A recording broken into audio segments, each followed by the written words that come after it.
देखिए, हमारी दो मांगे थी। पहले भी हम नारी निकेतन का घेराव किया था धर्मपुर विधानसभा की तरफ से, तो हमने कहा था सीबीआई से मांग कराओ, और यदि आप मुख्यमंत्री सीबीआई से बहुत डर रहे हैं, घबरा रहे हैं, तो वो हाईकोर्ट के वर्किंग जज से जांच कराएं। मुख्यमंत्री कहते हैं कि हमने हाईकोर्ट के वर्किंग जज से आदेश कर दिए, लेकिन कमीशन ऑफ इंक्वायरी एक्ट जो है, कमीशन ऑफ इंक्वायरी एक्ट के तहत जब तक उसका नोटिफिकेशन नहीं हुआ तब तक वो कुछ नहीं है। मुख्यमंत्री झूठ बोलने की आदत पड़ गई है। उन्होंने किसी वर्किंग जज या रिटायर्ड जज लिखा हुआ है, रिटायर्ड जज से नहीं, वर्किंग जज से कराया जाए और कमीशन ऑफ इंक्वायरी एक्ट के तहत कराया जाए, तो तब तो हमें मान्य है, अदरवाइज हम सीबीआई से नीचे कुछ नहीं मानने वाले। केंद्र में इनकी सरकार है तब सीबीआई जांच, और जब हम कहते थे कि सीबीआई जांच, तब ये सीबीआई जांच से पल्ला झाड़ते थे।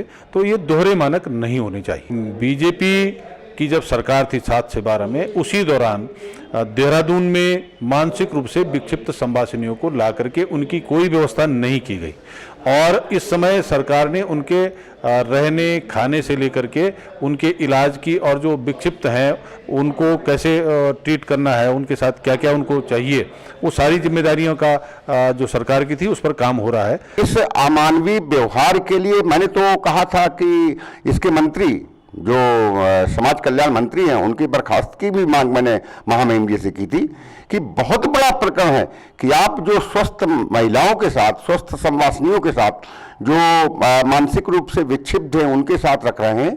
तो अब सरकार चेती है, अच्छा है, लेकिन ये बहुत बड़ा, इसमें इसीलिए से मैं कह रहा हूं कि न्यायिक जांच जब होगी तो भारतीय जनता पार्टी के शासनकाल में और कांग्रेस के शासनकाल में किस तरीके से नारी निकेतन को एक तरीके से प्रदेश को शर्मसार जो किया है, तो ये सब चीजें खुलासा होंगी। उसके बाद उन पर एफआईआर दर्ज करा के कार्रवाई सुनिश्चित करने का भी एक प्रावधान होना चाहिए। नारी निकेतन का ही मामला नहीं है, पूरे मामलों में सरकार तो बिल्कुल फेल हो गई है।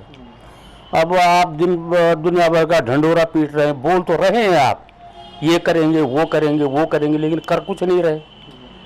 तो नारी निकेतन का मामला तो इतना सर्वसार ये उत्तराखंड राज्य हो गया है कि पूरे देश में इसकी छवि खराब हो गई है। अब हरीश रावत जी तो अपनी अपनी वाई लुटाने में लगे हुए हैं।